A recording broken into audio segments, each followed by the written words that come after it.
আজকের দিনের শুরুটাই হয়েছে কাজকর্ম দিয়ে। বাজার সদাই যেদিন বাসায় আসে সেইদিন অনেক কাজকর্ম বাসায় জমে যায়। একসাথে মাছ, সবজি সবকিছুর বাজার যখন করা হয় তখন তো আরো কাজ বেড়ে যায়।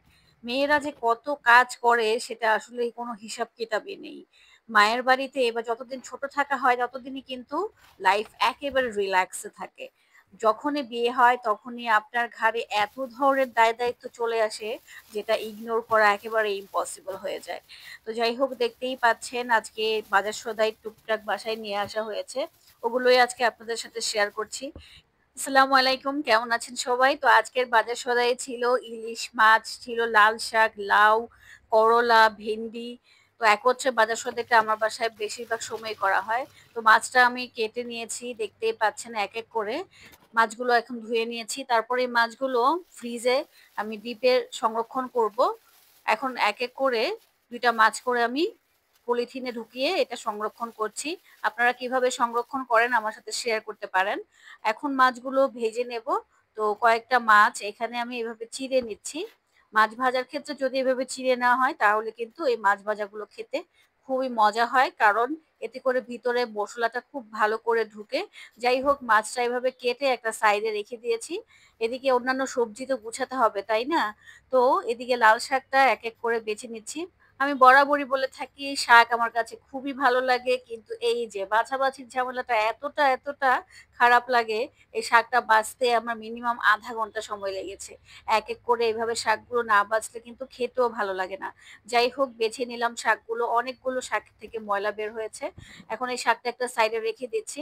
তো এই শাকটা আমি চিংড়ি দিয়ে রান্না করেছিলাম। আর এদিকে লাউটাও আমি ঐদিন রান্না করেছিলাম। লাউটা একেবারেই কচি ছিল আর আমি পিলারের সাহায্যে লাউ এভাবে ছিলতে আমার খুবই ভালো লাগে।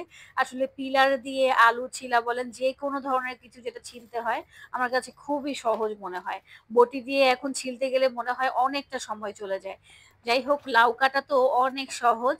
আর হচ্ছে দেখা গেছে আমি যখন ছোট ছিলাম অতটা বড়ও না তখন যখন বাসায় লাউ কাটতে যেতাম তখন আমার আম্মা বা অনেক মুরুব্বিরা বলতো যে যারা কাজকর্ম পারে না তারা নাকি লাউ কাটতে যায়। যাই হোক এখন কাজ পারি আর না পারি লাউ তো কাটতেই হবে। তো ছোট টুকরো করে কেটে দিচ্ছি। লাউটা অনেক কচি ছিল। অনেক সময় দেখা যায় লাউ দেখতে কচি লাগে কিন্তু সিদ্ধ হতে চায় না রান্নার সময়। তো এজন্য আমি একটু পাতলা করেই কেটে নিয়েছি। তো লাউটাও আমি আজকে চিংড়ি দিয়ে রান্না করেছি। এগুলো অবশ্য ভিডিওতে শুট করা হয়নি।